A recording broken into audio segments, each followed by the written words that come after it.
I told y'all this shit run through fucking zip. Y'all now y'all believe it? Now y'all believe it? All right.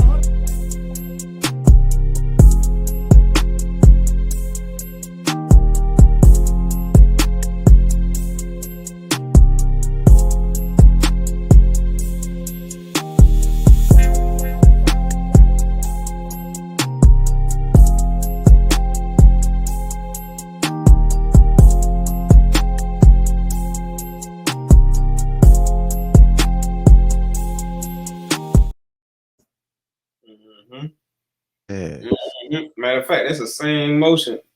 Swinging it. There it is. Move your hand. Move your hand. Told you. Don't run. Damn. Look, welcome back to the Down South Philly show. I'm your Down South Philly co-host, Dom. This your other co-host, DP. Man, I would say we in the building, but we more than in the building. We in the bowl. Goddamn. The Super Bowl to be exact. Yes, sir. We done goddamn walked them down. One more to go. Win number 18 loading.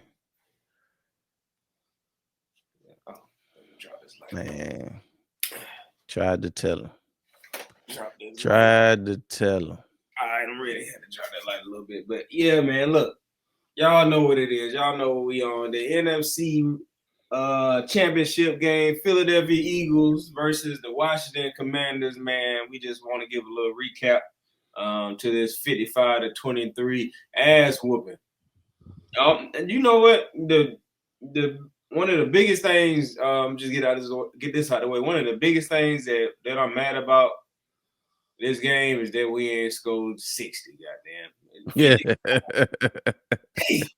Left too much. We left some plays on the field. We could have had 60.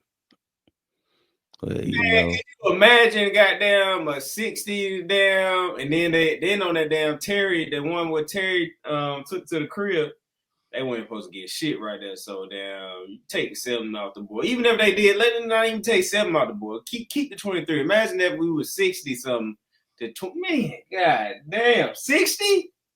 I mean, shit, that ain't no different from 55. Yeah, but I ain't never seen nobody get beat 32 points in the playoffs. That's what I'm saying. Bump the NFC Championship, like the whole playoffs. I ain't never seen nobody get beat that bad in the damn playoffs.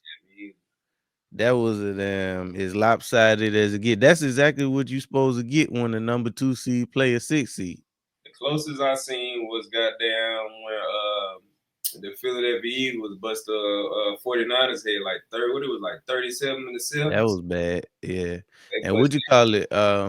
When the year the Panthers went to the Super Bowl, yeah, whoever they played. I can't remember who they played. It might have been Seattle, but I can't remember who it was. Whoever they played in the NFC Championship, they bust them to the white meat. Yeah, they scored 49. As a matter of fact, that was the record before we put 55 up. Whatever they score was the record until we beat Washington. I think they had 49 or something like that. I can't remember who they beat. They said they have. I think it might have been somebody else because they said the record was like 51. I think it might have been. No, I'm not even thinking about points. It might have just been point spread. Yeah, I think the point spread. I think they had the biggest point spread. Yeah, and then we got it, and then I think the most points scored was 51. But I think you're right. Carolina had like the biggest points spread. I forgot who they were. I literally just looked at it earlier today. I feel like it might have been Seattle, but I can't remember. I think it was Seattle, but I could be wrong. I don't know, but whatever the fuck the West. Today we here to talk about these, like you said, this NFC Championship, man. This is our 3rd time playing Washington this year, and honestly, we've been waiting on this. We was hoping for this rematch in the playoffs because ever since week 16, they've been talking real spicy, real disrespectful, and just running off. They was running off with that 3-point win that they got, and we just had to let them know that it ain't that. And when QB1 start and finish the game, it's a different ball game. And so that's really what was on my mind. I was just hoping and praying that we would get a chance to go up against them at some point. And they took care of business against Detroit, which gave us the home game and also gave us the opportunity to see them at the crib for all the marbles. So we went ahead and put their head between the washer dryer. I felt like, the game, I wanted us to start off on defense against their offense because obviously that was our two strengths. So that worked out perfectly. So they marched down the field on the first one. Don't really understand why they decided to kick it on that 4th and 2, but hey, when they did kick it on that 4th and 2 on their opening drive, that pretty much told me all I needed to know about how the rest of the game was gonna go. So they took that 3. And then what Saquon do? Saquon go down there, first play of the game, and crush their dream. So that them kicking that 3 at the beginning, that was basically the equivalent of a 3 and out, in my opinion, just because of how the game was going and how they was getting every 4th down, and all year long they've been going for 4th down. So for them to concede right there, that told me that they was nervous. And they was playing safe, which always gets you beat in the NFL. Whenever you don't play the game that got you to that point, you automatically gonna lose because that ain't what got you there. So that coupled with Saquon going down there one play, taking his 60 to the house like he been doing all year, I was like, oh yeah, this game over with. So after them two things happened, I already knew that we was gonna win the game, and it ended up being just as lopsided as I wanted it to be. Obviously, you can never predict a 32-point blowout, but I always felt like we was at least gonna win by 10, which is pretty much a blowout in the playoffs. So it worked out beautifully. Obviously we got out of there kind of banged up on the offensive line, but we was banged up going into it. But outside of that, I mean, I really don't have no complaints about it. We took care of business and we ended up in the Super Bowl where we always felt like we was gonna be anyway. So I ain't really got no complaints about it. Yeah, I don't really have no complaints about it. We did what we were supposed to do on every phase of the game. Like, man, what made this game so beautiful was the road to get to the NFC Championship and then how we did in the NFC Championship. Because it's like all year long, we go 2-2. Oh, man, Nick Sirianni need to get fired. Hurts ain't it. Hurts and Sirianni not getting along. Even we won 10 games in a row, and pretty much that's still everybody still was sticking with the same story. Only thing they was adding to it is Saquon good and Eagles got a good defense, but every other narrative was still there. So, and then on top of that, another thing that everybody was saying was too, they was like, when y'all gonna have a complete game? When the offense going, even when we passed in that Steelers game, they came out the next day, oh man, Hurts, had a good game, blah, blah, blah, whatever, but boom, back to the same BS, right after that, because then Hurts, he get a concussion or whatever, so they still basically on the same thing. Now they using that against him. Well, I think they're going to lose because Hurts been out. Man, what the hell do it matter if the way y'all talk about him, he ain't that anyway, so, I mean, what do it matter if the hell it matter if he was out or not? But anyway, just to hear all that stuff, and they, keep asking when we're gonna have a complete game with the offense and defense clicking the way they wanted to see, I guess, in the pass game, clicking with the run game the way they wanted to see, I guess, and just to have that type of game in the next to the biggest game, the game to go to the game, we went out there and did. That's what you want to do in a game that gonna get you where you want to go. You done made it that far in the season, made it that far in the playoffs, won all these games, and you get to the NFC Championship and put on that type of performance, man. I mean, you can't ask for nothing else. Hurts was doing his thing with his legs, with his arm. Saquon was Saquon.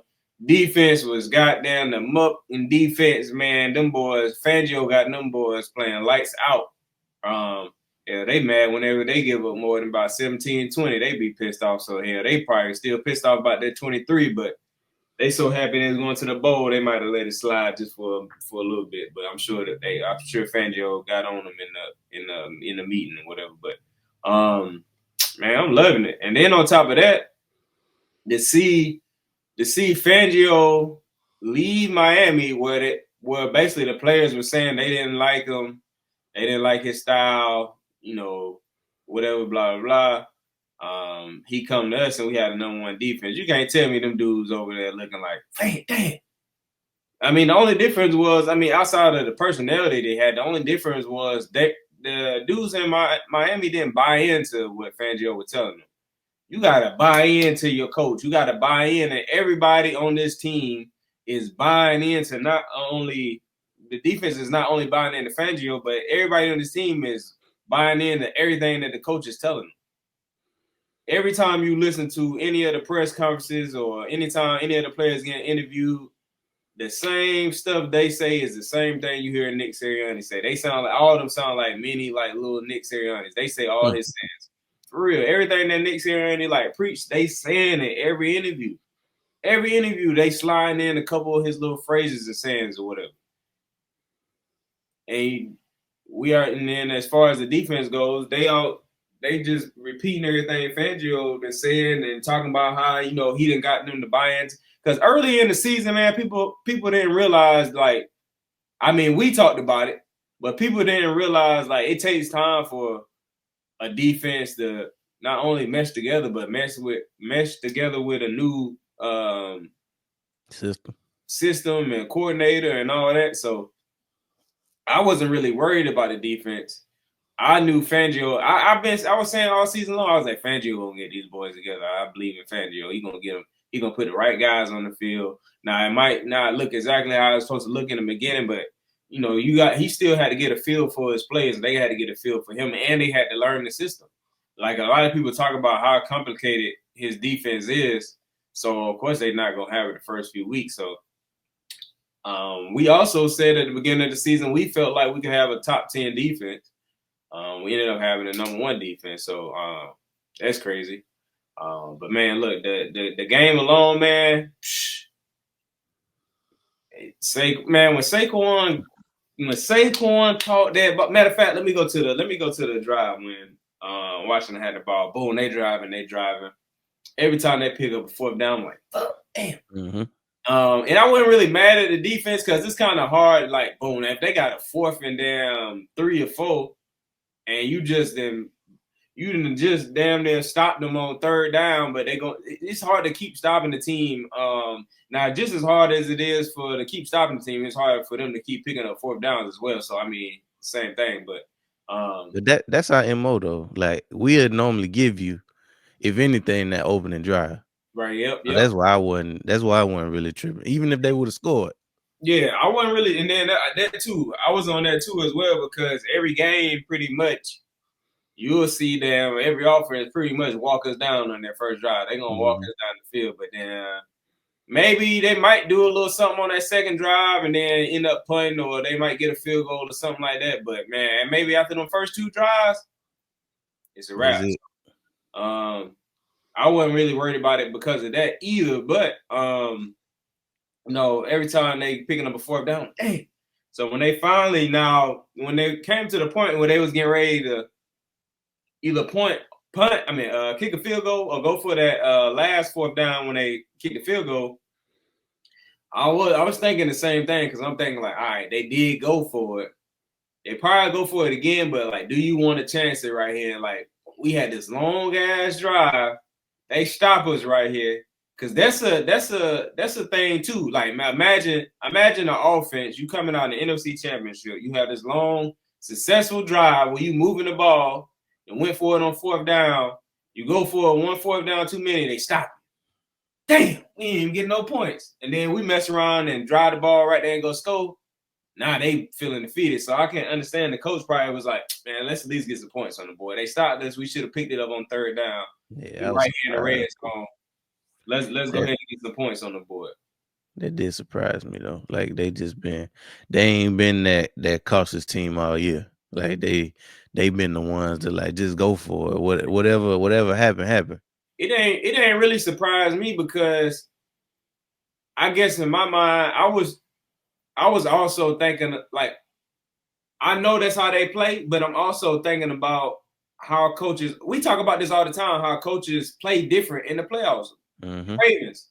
Look at the Ravens. They always play different in the playoffs. They refuse to run the ball for whatever reason. So I'm also thinking about like, I know how coaches are. Like some coaches in this situation, like, man, you're going against the Philadelphia Eagles. You know they gonna score. We got to get some points on the board. Can we pick up a fourth down on here? Probably, but anything could go wrong. We could fumble the snap up. Man, we probably need to get some points on the board. We in the red zone, whatever. So I was thinking that they might kick the field goal, but I also was ready for them to go for it. So I was like, all right, I was just hoping we got them off the field if they went for it. But when they kicked the field goal, I was just happy that, they took the 3 after doing all that. I was like, thank God. Because after they did all that, it felt like they was about to damn score. So I was like, when they kicked the field goal, I was like, whew. So boom. So boom. Then we go down and then first play of the game. That was beautiful. And I don't even like them type plays. I don't even like no play where we going away like that far away from like the tosses and all that. I don't even like. But I really I don't like them mostly when it's like third down. Like I don't like one of those type plays mostly on third and fourth down. First down, second down, all right, maybe I can see. But boom, I really don't like them on third. But anyway, because it's like when you're on third, fourth down, you need to get to that damn line. You don't need to be bubbling out doing no type shit. But anyway, so boom, they toss it to him. And then if you look at the play when he tossed it to him, Saquon immediately like accelerate. So boom, I'm thinking at least he about to get at least about 8 first down. Man, when he started breaking that hole was big. Yeah, it was big as hell, but it kind of like when he accelerated big ass hole, but you could see a bunch of dudes like about to be right there. So that's why I'm thinking like, all right, first time when he first accelerated, I'm like probably about to be 8. And then when I seen it was a lot more room, I was like, all right, he about to get a first down, maybe about 12, 15. But when he broke them damn tackles, if you can even call them tackles, them was 2 of the softest. Yeah, I don't know what the hell they were. I don't know what they were doing. One dude, I think he was just like out of position and he got caught off guard, like, oh shit, they was Saquon, like whatever. And then the other dude, he just dove. I don't know what the fuck they was doing. I think that might have been Jeremy Chin that dove, but the last one to touch him was Chin. So then, boom, when he break them 2 tackles, and he kind of like about to bounce to the right, in my mind, I just couldn't believe it. I just couldn't like the first because it was the first play of the game. I was like, and it's the NFC Championship. I'm like, bro, it ain't no way we just taking this shit to the like this as the play going on. I'm like, I'm cheering it on at the same time, but I'm like, bro, it ain't no way this nigga taking this to the crib. I'm like, then when he scored, I'm like, ain't no flag. The fuck? Right, no flag, nothing. Hey, but I ain't never been that happy. And then let me say this too before I go more into the game. So boom, when the playoffs were starting, I had said, boom, we get to the NFC Championship, no matter who we playing, I'm gonna be on. We get to the NFC Championship, call the game or whatever. But like maybe a couple of days before, I was like, hell nah. I was like, I ain't been on the whole playoffs. I was like, we get in the Super Bowl. And then another reason what made me say that too was it was Washington. We had been playing Detroit, I probably would have just been on the live, but I wanted to be there in Washington so bad. I was like, any more bad juju, I'm keeping it away from. I ain't getting on the stream. It's been going. I was like, I ain't getting on. Boom. So anyway, I'm watching the game. Man, when he started cutting into the right and it ain't nothing but open daylight, I'm like, oh shit, we taking it to the crib on the first play. Bruh, I ain't never been like I was so hyped. I was so hyped and so in disbelief at the same time that in my mind I'm thinking like, ain't no way this game about to go this damn. Because after that, it seemed like, bro, we about to beat this game is over. Yeah, it seemed like we about to beat the brakes off these boys. I was like, man, it ain't no way this about to damn just keep going in our face. You know for a fact all week long, they've been drilling it in them boys' head. Saquon is not gonna beat us. Wow, I was just so in shock because I'm like, bro, think about this shit. Think about it, y'all. Think about this the whole week because everybody been saying it. Even us, we know they game plan. They gonna try to stop someone, goddamn, make her story. I was like, I know. I mean, it don't matter that it's Dan Quinn, whoever the coach is. If you good enough to made your way to being a head coach, your ass smart enough to know we gonna stop this run game. And I don't even give a damn that it's Jalen Hurts, whoever the quarterback would have been. Right, the game plan was gonna be stop Saquon, make the quarterback win from the pocket, and you want to disrupt that too. But at the end of the day, the first thing is to stop the running back, stop Saquon. Saquon most definitely because we seen what he been doing. So when he broke that on the first play, I'm thinking like, after all that stuff that I said, I'm also thinking like, I know they defense got to be like, man, we can't stop this thing. Like you said, they done drilled all week, and then it's like for him to still break it on the first play.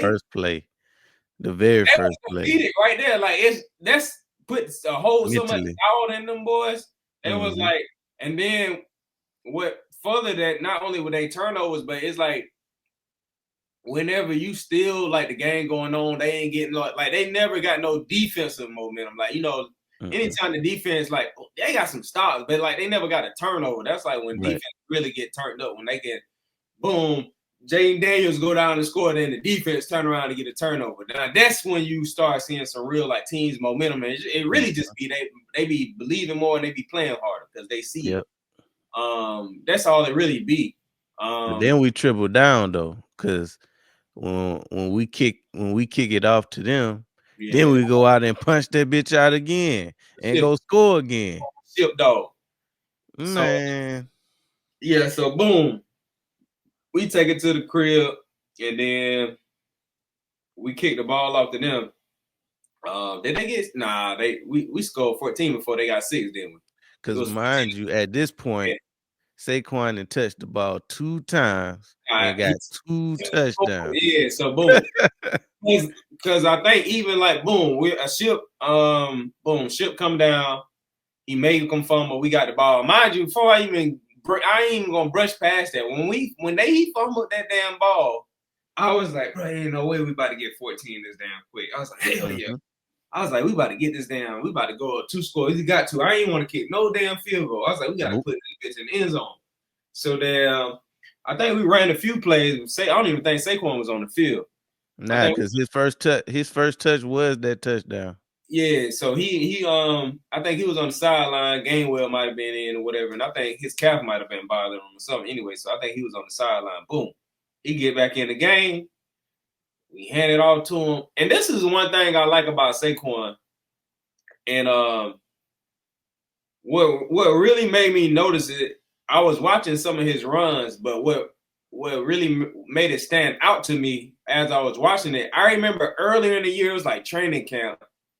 It was either training camp or you know how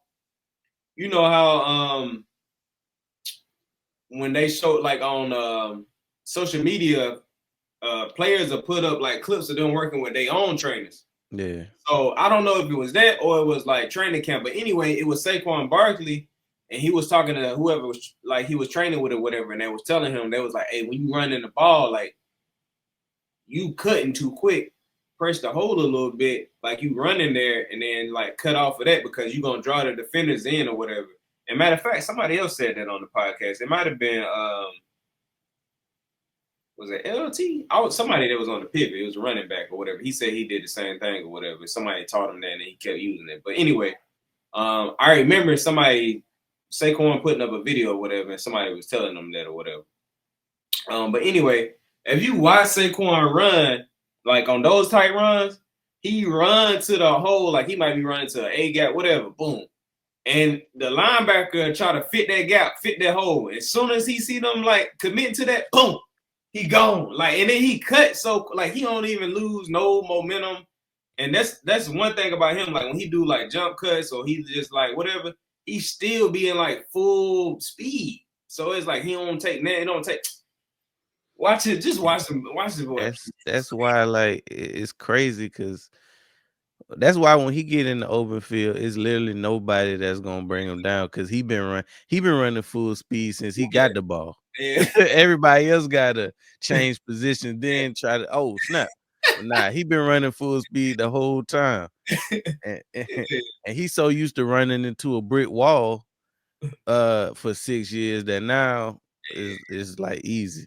He even got a chance to figure out like how to line block and how he gonna attack each and every play.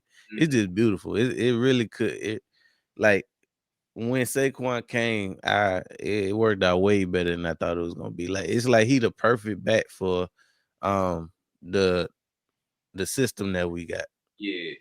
Just like the Like old and like watching the landscape of all the running backs outside of maybe like a Brandon Jacobs, I don't think nobody else would have fit the system as well as Saquon. Like they would have any of the top running backs would have got off, but it just seemed like watching it play out, he literally is like the best one for the situation out of everybody that was available because we already know what kind of runner Derrick Henry is. He gonna come downhill. That you already gotta have like a hole and a little gap. He still would have got off, but not like Saquon. He would have got off. They wouldn't have been like you said, not like Saquon. He would have got off for sure though. Brandon Jacobs probably the closest. I think he probably would have had something similar. Maybe not a whole 2,000, but he would have had 1,800. Yeah, Derrick Henry would have got about 2K with us. Yeah. But it wouldn't have been like it wouldn't have been the same. Nah, it wouldn't have been the same. It wouldn't have looked the same. But it would have been about 2K or close, but like you said, it wouldn't have looked the same. Just the way that Saquon played the game. Yeah. And he can catch the ball. He can do everything. And he can do everything. And one thing that I love about that damn game, the way Saquon was down, hitting them damn linebackers, blocking. Woo! Tear Louisville ass up. Hey, I'm watching the game, and then like I ain't really around nobody, so I'm like, anybody see this? Like this nigga down busting Louisville ass. Especially on that Hurts touchdown when he gave him all shoulder. Yeah. But even when he was in pass pro, he was fucking them up. Yeah, he was. On the one where it was 4th and 5, that was the only one where Louisville kind of like got past him. Yeah. But he still got enough of them, though. Yeah, he still got enough of them. But every other play, look at Louisville coming through there. Saquon, he was kicking his ass. I was like, damn. I was like, where the hell this Saquon came from? And a lot of people don't really like go like. A lot of people don't really pay attention enough to a lot of stuff that's going on. But Saquon, like, he a huge leader on this team. Like the way he talked to the linemen, the way till he talked to the defense, the way till he talked to Hurts. The way he just communicate with everybody, and then like the way he play on the field is like, bro, you can't help but feed off of that. Perfect leader, boy. It's just a lot of stuff going on with that. It's a lot of chemistry going on, and nobody can tell me Nobody can tell me also on top of that Gilly with this damn with this too short name ain't has. He got the city turning up, boy. That's just everybody can feel that energy. He got damn news channels doing it. Everybody's just doing like the city can feel it or whatever, and they just got to keep that going on the way to the bowl or whatever. But But nah, the game was crazy though. Boom, we get the fumble with Will Shipley. We go down, like you say, Saquon touched the ball again. It was like 2 touches, 2 touchdowns, damn ass of yards. And like, matter of fact, that wasn't even Shipley's. Shipley's was the second fumble. On their first fumble, that was when Zach Bond came and punched it out. Oh, yeah. Okay, boom. That's they when, had the ball. Yeah. They was driving and that's what it was. Yeah, that was the first one, and then we scored off of that one. Yummy Brown. And my dog Coop grabbed him up and Coop held him up, and Bond came and punched it out, and then Ed Reed Blankenship, Johnny on the spot. Yeah, got it. And so then boom, we went, drove down. Saquon come back in the game and put it in the end zone like he been doing. Got to the zone. I mean, they really couldn't really do much. Like, and then like, I mean, boom, like a lot of people You know what's been crazy? I've been watching to see what people been saying or whatever. And like as a fan of the other team, you gotta find some kind of straws to grasp for. You gotta hang on something. So it was like they all say, I'm cause Eagles fans, we would have did the same shit probably, but it was funny watching the Commanders fans just like trying to find anything to hang on to. We was driving the ball if it wasn't for the fumbles. Like that's part of the game. What you mean if it wasn't for the fumbles? Like, for the fumbles, the refs helped us out, but the refs can't help you get 55 points. And if it's a close game, now I can't say the only thing that I say was questionable, and I got to keep it a stat. I don't know how they gave us that fumble, the second fumble, that we got. Like we definitely cut. No, that was the last fumble when we punched it out of Eckler's hand. Now we definitely caused the fumble with Burks, but they clearly got up with the ball. So I don't know. I don't know how. Like maybe they blew it dead or something. They did blow it dead, but like boom, as you watching it in real time, I'm like, damn, Washington got it. Yeah. But at the same time, all right, boom, as I'm watching the game, Eckler get up. Who came? Burks. Oh yeah, boom, Burks. He come, punch it out, and I was happy. I was like, hell yeah. So he come goddamn Jalen Carter trying to goddamn be a hero. Yeah, and run with it. And he just knew he had fucked up because if you watch it back, he like, oh, I seen his ass then. He was like this. He was like Hurst. He wanted to get him a piece. Hey, that's exactly what it was. Because look, when he picked it up, I promise you, everything in his head probably told him he was taking that to the crib. Mm-hmm. He just knew he was going to the crib. Everybody else been eating, getting up with turnovers. That kind of game. He's like, shit, I got me one. Nigga went to pick it up, but he punched it out. I know he was like, hey, so look, boom. So who dove on it? It was Bond first. Bond was the first one to jump on it. So boom, Bond jump on it. Now he got it. He on the ball, he got it. Yeah. But as soon as he jumped on it, or something. Nah, so this is why I think they gave us the ball. So boom, he jump on it, he covering it up. But like, soon as he jump on it and covering it up, it's a Washington Commander dude. He coming up behind him, and he kind of like had got his arm in there all the way before Bond could, probably like close it out or whatever. And so they basically blowing the whistle dead already. And I don't know if Bond was going to get up or what. I don't know, like, if he was getting up or maybe dude just had enough of his arm on the ball where he moved, he could like just pull it out from under him or whatever. But as they doing whatever they doing, everybody moving around, I think he must have had his arm on the ball. I don't know if Bond let it go or what, but the ball, I think that's how he ended up just pulling the ball out. And they probably was like, bro, we already was blowing it dead. Like, you know what I'm saying? So I think that's why they went ahead and gave it to us, because they seen Bond with the ball, but I think he just got it after the fact. You know what I'm saying? So, but at first, before I realized that, because when I looked at it again, I was like, okay, that's why they give us the ball. But originally when they did it, I thought it was a Washington ball. I was like, damn, they got it. But at the same time, like, it's so much that it was like so much time had went by before the ball actually had came off from under him. Right. And I was like, all right, but I can see, you know what I'm saying? And so then when I looked at it again, I was like, oh, Buddy had got it.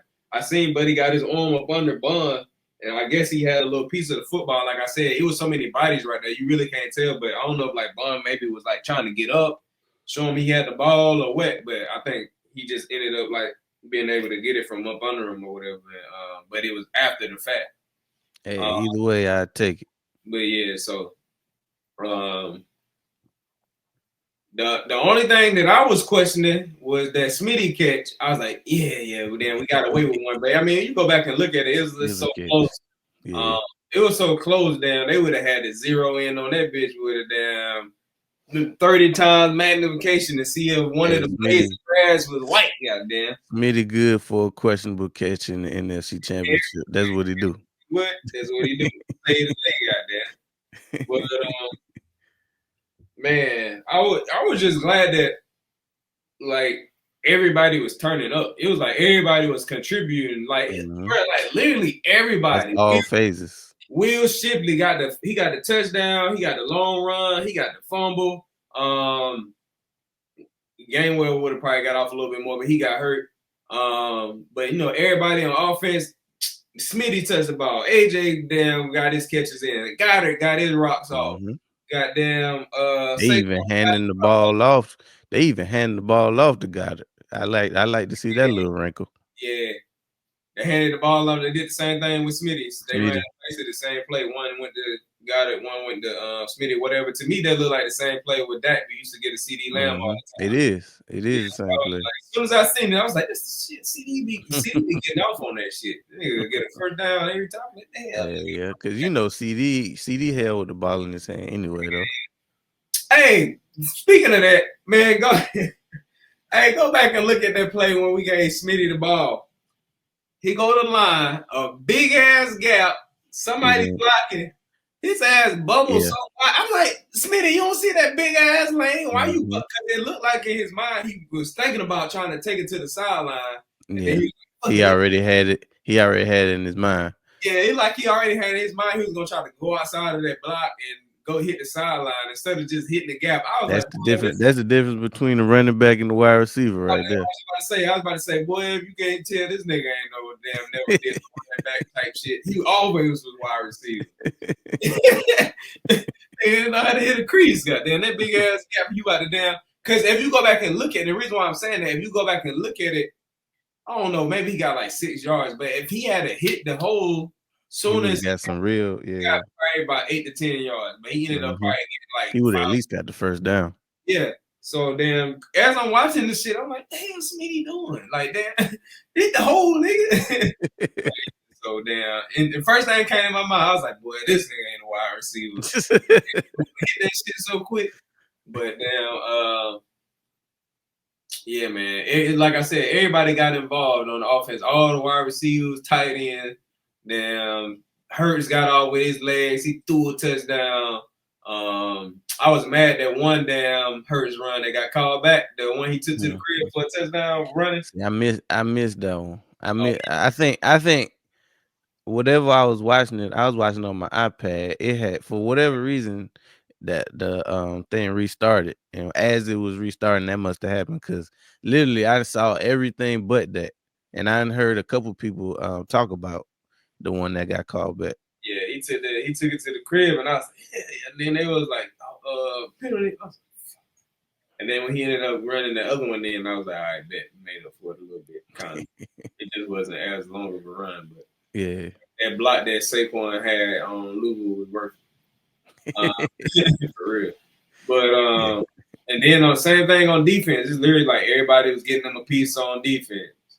Damn. Man, that damn Nolan. I feel like we gotta mention Nolan every week because he literally get off every week. Yeah, he walked Jaden Daniels down. He went on fourth down at that. And then if you really think about it, not that Jaden, he didn't even really try to take off. He already was caught basically. But even if he would have tried to run, unless he made a move to like make him run by him or make him miss, like if he just tried to like run away, Nolan's so damn fast, nigga run with it. He run like a 4.3 his damn self. Yeah, that's what I'm about to say. I think he run like a 4.3. So I think he had the fastest time or whatever. But anyway, I think he might have beat who had a fast time before him. Was it Michael Parsons? Oh, I can't remember, but probably. It was, but I think he had beat whoever down. Might have been Mike. It was somebody. But anyway, he had like one of the fastest times. Anyway, but so I knew, I was like, yeah, if it come down to a situation with like, because most of anybody else, he probably gonna like pull away from him. But I was like, he ain't gonna pull away from that. Especially because 9 times out of 10, they already running full speed before the quarterback try to even take off. But if Nolan already coming at you full speed, you ain't getting away. So anyway, everybody got him a piece. Nolan got off. Carter got off. Everybody. Even my boy Jordan Davis got him a sack, boy. That's what really had me lit. Because if it's anybody that he could pull away from, it was Jordan Davis. But Jordan Davis ain't slow for his size, but he caught him though. Yeah. I think he just was on his ass so quick. Yeah, it wasn't nothing he could do. He was on his ass quick. Like I don't watch that play a few times, and you will see. I seen it in real time, like when he smacked dude hands. Like what happened with it was just a nice pass rush.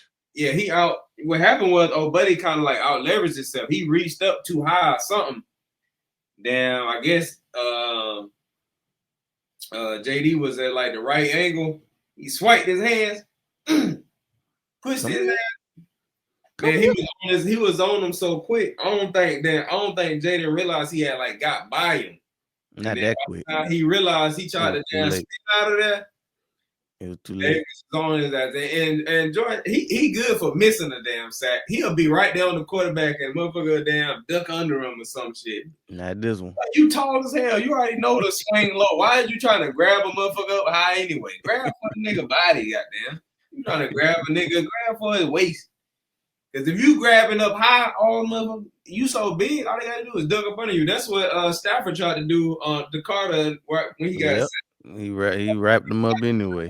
You know how to he cocked his whole body. He put his leg out there. But yeah, so damn, everybody got a piece, bro. It was just a good game to see, bro. It was like everybody got, cause I felt like that had everybody feeling like they contributed to it, and it made them probably like be hyped for the next, like for the bowl, like you know what I'm saying. So my boy Mitch got him another pick. Mitch, yeah.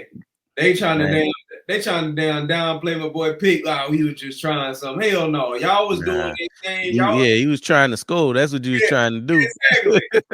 He was shut the hell up. Because had y'all would have scored, y'all would have been happy that y'all had more points than 23. Man, it was close though. Yeah. So hell nah. So I'm glad. And then I was glad Quinn got him another one. So it's like, boom, that boosts his confidence. His confidence. Yep. He needed that. That's what's going on with Nolan. He fucked around and got that first playoff sack. Matter of fact, did he get 2 against Green Bay? He might have got 2 against Green Bay because he got 4.5 now. He might have got 2 against Green Bay and then like one against the Rams. He made Stafford fumble. That was the one against the Rams, and then he got the one that he got Jaden Daniels on that 4th down. So I think he might have got 2 in the Green Bay game. So them 2 right there, like that's all he needed to boost his he was already starting to get off like in the regular season, but once you get them playoff sacks, that's a whole nother damn ball game. He's starting to figure out. I mean, he's starting to figure out more and more like style of like how he want to pass on the job, shit that he can do. Because like even on that sack when he got Jaden Daniels, that was like one of the first time I seen him just like blow by him. He just blew by buddy. Yeah, bro, didn't even touch him. I was like, damn. He would have had another one, but Jaden Daniels got the one that Burks got him. Yeah, Burt. Yeah, he kind of like chased him into that sack. Yeah, I remember that one. The defense just shaping in the form. It seemed like they've been getting better every week. Anyway, since like week 5, really for defense, they've been getting. They started off hell, in my opinion. Like I could tell from the first time we played Green Bay that it was a different defense. And they just been. I said that Green Bay game. That's the game when I think we kind of. If you want to pick out probably the 2 most people we talked about in that game, probably was Bond and Quinyon. Quinyon was locking them down because we didn't know what to expect out of him. And then Bond was just all over the field. So we was like, oh, shit, we got us something. And then a little bit after that, we started realizing Dean was coming on. So, so they just been gradually getting better since week 1. And now, they a championship defense. And it seemed like it happened at the perfect time because we got a bad man to play on Sunday. And then one thing I like too about this playoff run is we knew we was going into it with our Dean, and for Burks to damn near get off every game. No, Cause every game he didn't got off. Literally, all all the right. most So when it come to Burks, he set the tone for the whole playoffs. yeah, Because if you think about it, that was the first play of the playoffs for us. Him yes, going and smashing Knicks on that opening kickoff, and then it's been up ever since for us. facts though. He set the tone. And He got set the tone for the whole playoffs. Cause you know, our one concern coming into the playoffs was slow starts. That right there made sure that we got off to about no slow starts the whole playoffs. because we ain't had none. That's what I'm saying. That like he set the tone. He set the tone. Yeah, I was thinking about that maybe a couple of days ago. I was like, damn, we've been getting off damn early in these games, or whatever. So and I keep like boom, we beat Washington 55-23. Man, you can't tell me in my mind before the game, I thought we was gonna blow the Rams out unless the weather was bad, and the weather ended up being bad, so it was close. But I still feel like, even before we blew Washington out, I had felt like I said before that game, I was like, we're gonna blow the Rams out. Like I feel like if the weather was good, I was like, does this weather end up being good? It don't snow because they were saying it might not snow. And they said it'd probably be like second half of the game. So I was like, man, but if you look back though, it's a couple games during the regular season where we could have blew some teams out, and it just for whatever reason something crazy was happening, or they scored like a garbage time touchdown to make it look closer than it was. But in the playoffs, like we could have blew out Green Bay, but Saquon kneeled it instead of scoring. We could have blew out the Rams, but we dropped like 3 to 4 picks. That could have made that game be out of reach. Right. And obviously we did blow out Washington. But we could have. It's a couple games where we could have had like some blowouts. Most of our games was fairly close in the scoreboard column, but they really weren't close if you go back and watch the games. Right. Yeah. Fact. There was a bunch of games where man, Fangio, every time they start playing that soft ass coverage, damn, trying to every damn time. Big teams, damn, chew up clock and damn, bro. I bet not see that shit in play and damn against Mahomes. Because Mahomes gonna take it. Carve all that shit up. He gonna take it. Well, you only want to give me 5 yards? Bet. I'm taking it. You want to give me 3 yards right here? I seen somebody yesterday talking about that. They was like shit. They was like, if Fangio only want to give up 3 yards, they was like, because now with Mahomes, they offense ain't explosive. It used to be they do a lot of underneath stuff. So he was like shit. And they was talking about how we made people go on long drives, but what they were trying to say was that that's Kansas City specialty. They go on long drives. Like all the drives that they score on usually be like long ass drive. They don't be too many explosive plays. So they basically saying like Mahomes will hit you with a 3 yards, 3 yards, 3 yards, first down, 3 yards, 3 yards.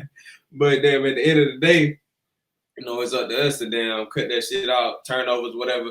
And have you seen something that was interesting that I was watching? I had to send it to you if you ain't seen it. But have you seen Steve Smith talking about that game? About the Washington game? Kansas City Eagles game.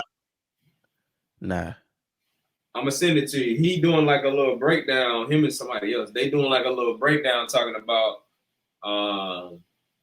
the Kansas City versus the Eagles game. But they was talking about how like Fangio and they was talking about how like Fangio never beat Mahomes, but in all the games that he did play Mahomes, like there was like some of the least yards and the least productive Mahomes was, whatever. But they break it down a whole bunch of like a lot of other stuff too. It was pretty interesting. But I think not to really get into that game, but I think the defense will be ready for it. I'm not worried about it. We've been trusting Fangio all year long, and he been coming through. So our biggest thing was like health, and it looked like we're going into it outside of Dean, like the healthiest that we pretty much been all year. So as long as we can continue that, we fine on the defensive side.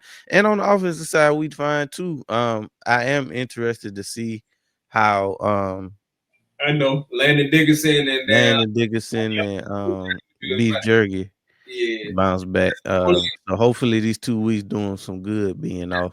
concern we got. That's Yeah. exactly what I knew you was talking about. Because literally, if you had to ask me, like, going into this game, like, what you concerned about? The health of damn the center and damn left guard. If they good to go, Mm-hmm. we gotta smoke. And really, if you want to keep it a buck, we just really need one of them to be healthy. You really just need. we like them both to be healthy, but we really just need one of them to be healthy because Steen, he good enough. He good enough to make some shake. But we are talking about Chris Jones on the other side. We don't just need mediocre. That's what I was just about to say that. You took the words right out of my mouth. I was just about to say that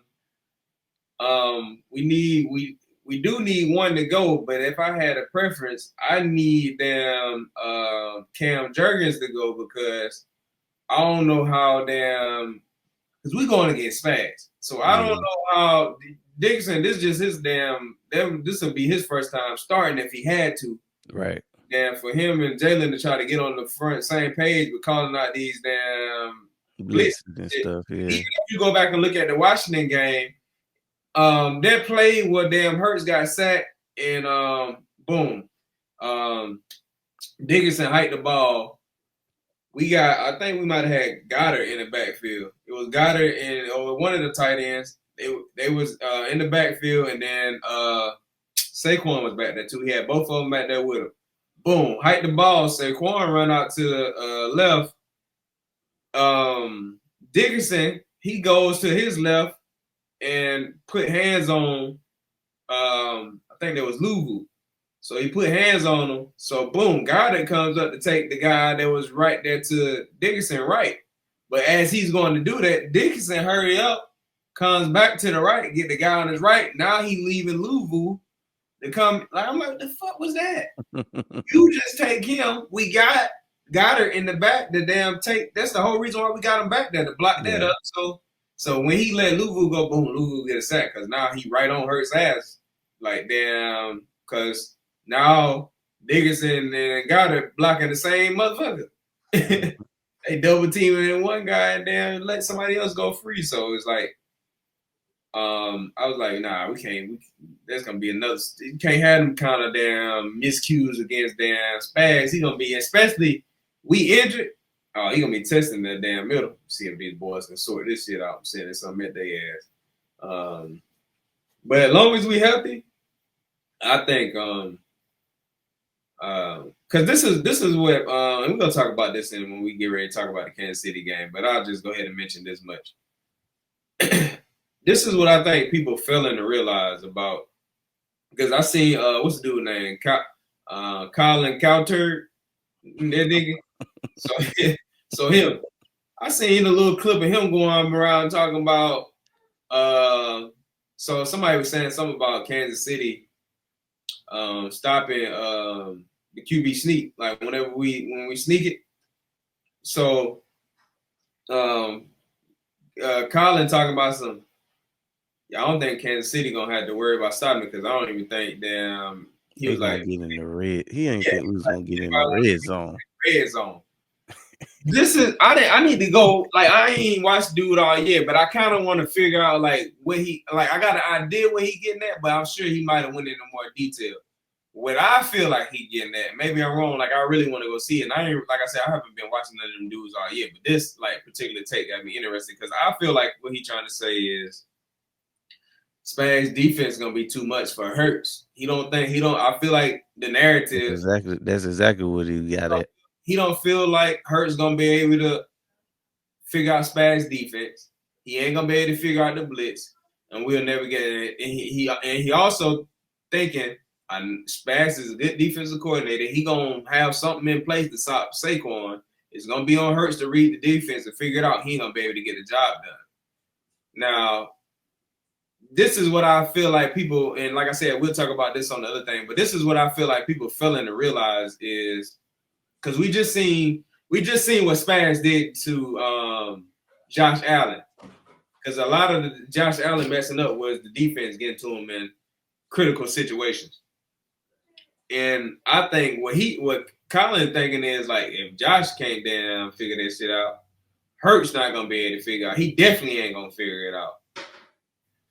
I don't think Josh Allen on Hurts level as far as like decision making. Like people too busy putting this narrative around about Hurts. You know, these guys being elite, they better than Hurts, whatever.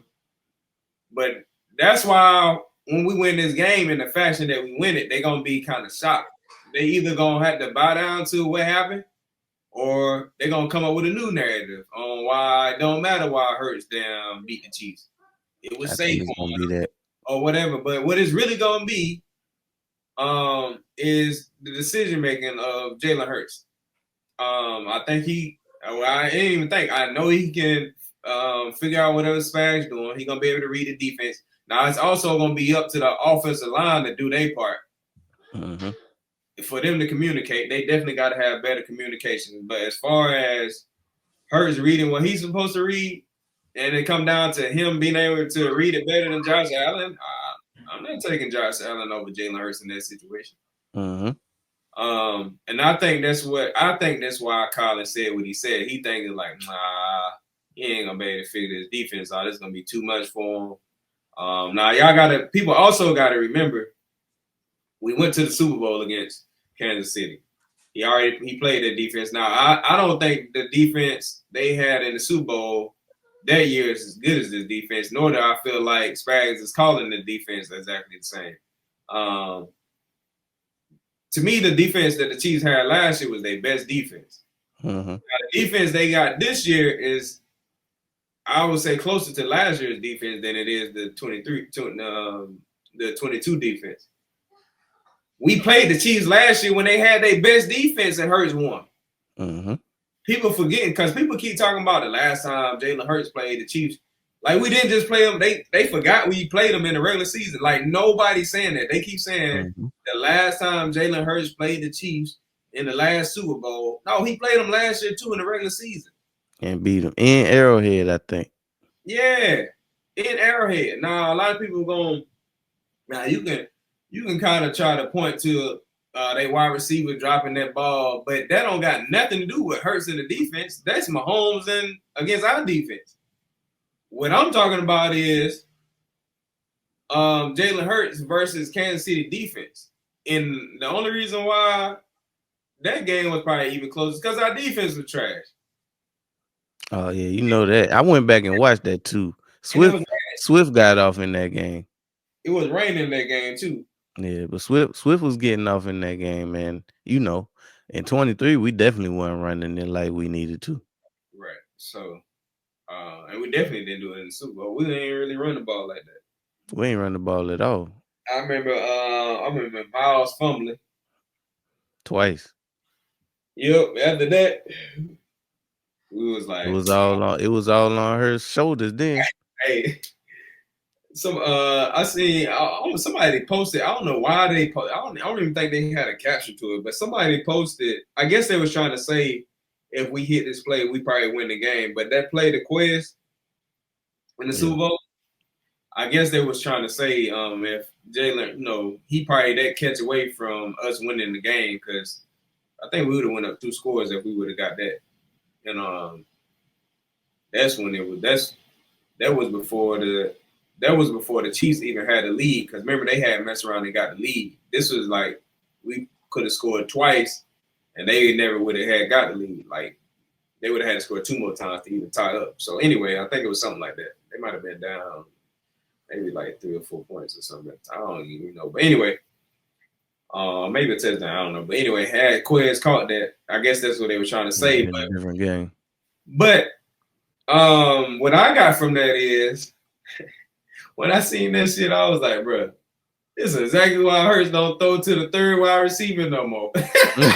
Hey, since that game, that nigga been iffy about throwing to it's either AJ or Smitty or Goddard. Yep. Then they get a damn whole last year. I'm like, damn, that nigga ain't even throwing the ball to damn Quinn. And then this year, Dotson, I was like, bro, he ain't feed my dog. But I'm gonna say this though about that. I truly think had Dotson been with us the whole training camp, I think we would have been using them way more. And not that we would have been using them way more. I think Hurts would have been able to see him in offense. Sure. I still think Hurts is adjusting to killing more offense. I think he's still adjusting to killing more offense. And I think that him and Dotson would have developed the chemistry because I feel like him and what was the other wide receiver we got? Paris Campbell. Oh, you talking about Campbell, yeah. I feel like him and Paris Campbell was, before he got hurt, was developing a pretty good, because that's all they were saying at one point in time. They was like, damn, the Hurts Campbell connection, blah, blah, blah. And then he got hurt.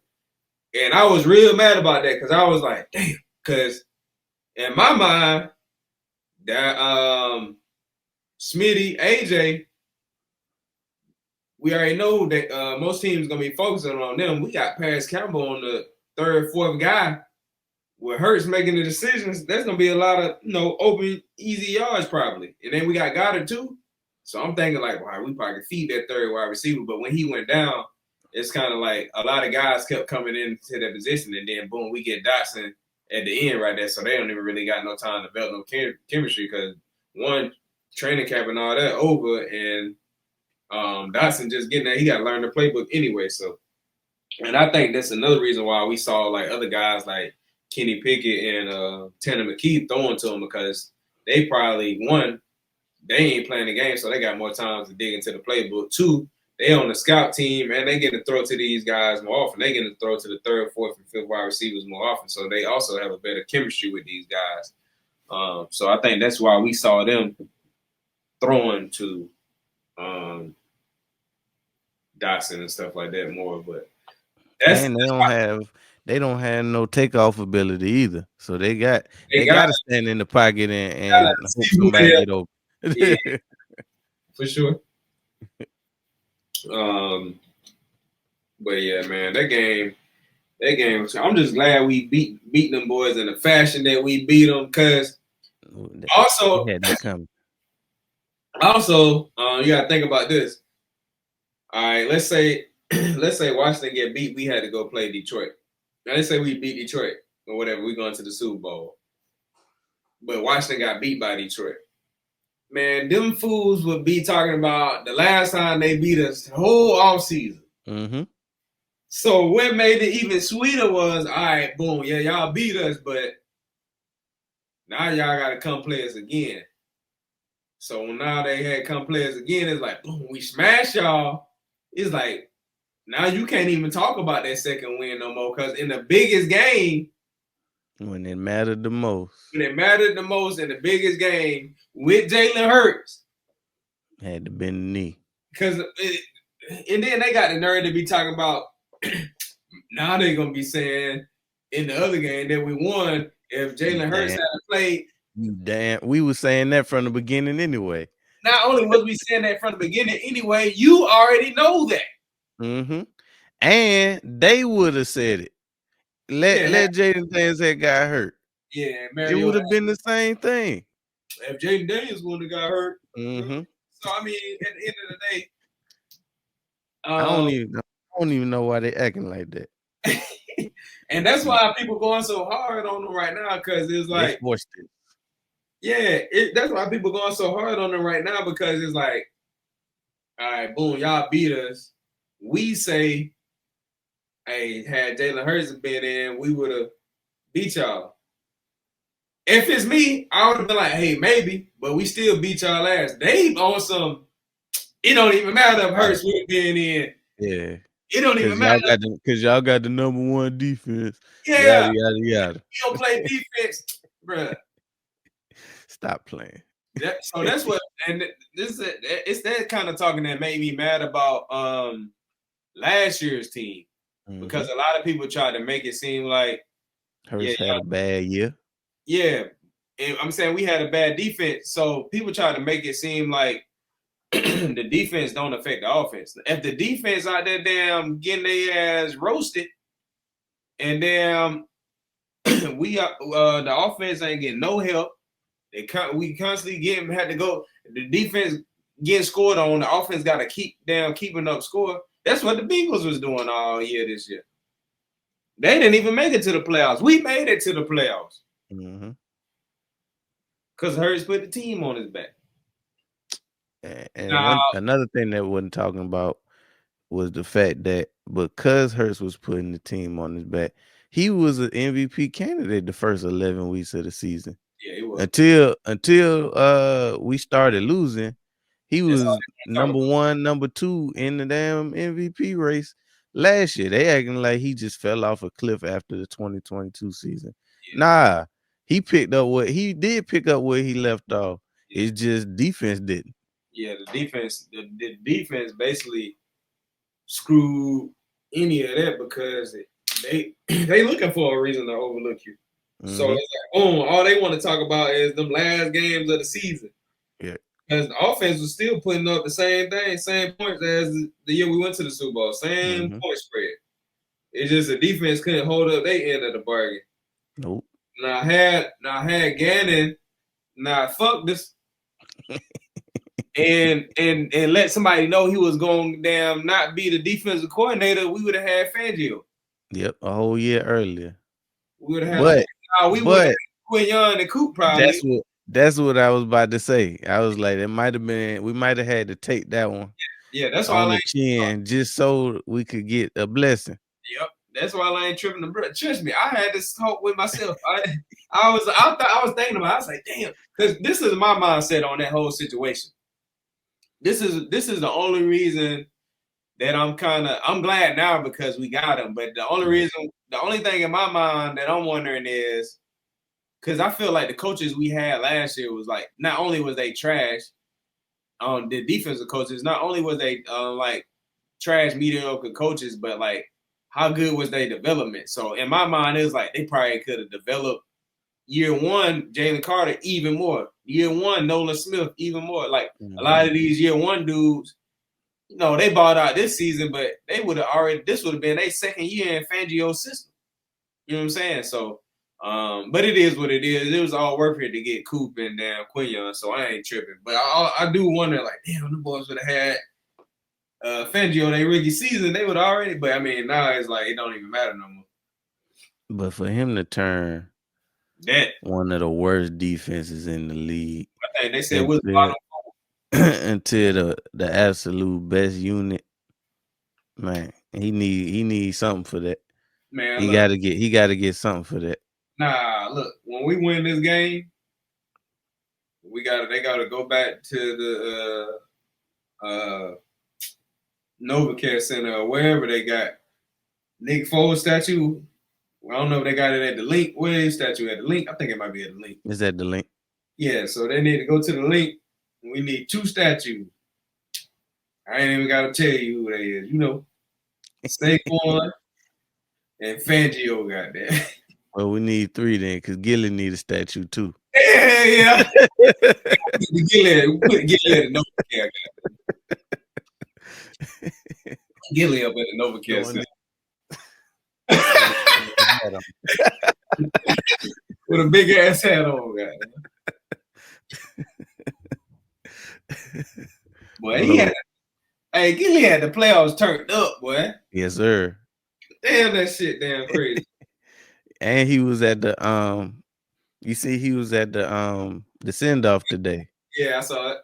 But nah, the craziest one was probably after that Rams game. Man, them boys was hype out there in the snow. He out there in front of the car. Everybody out there in the snow dancing. I was like, boy, these boys turned. I knew it. I was like, yeah, we're going to the bowl, goddamn. It had 17 fields, boy. Like it felt like every time we done made a Super Bowl run, they feel the same at some point in the season.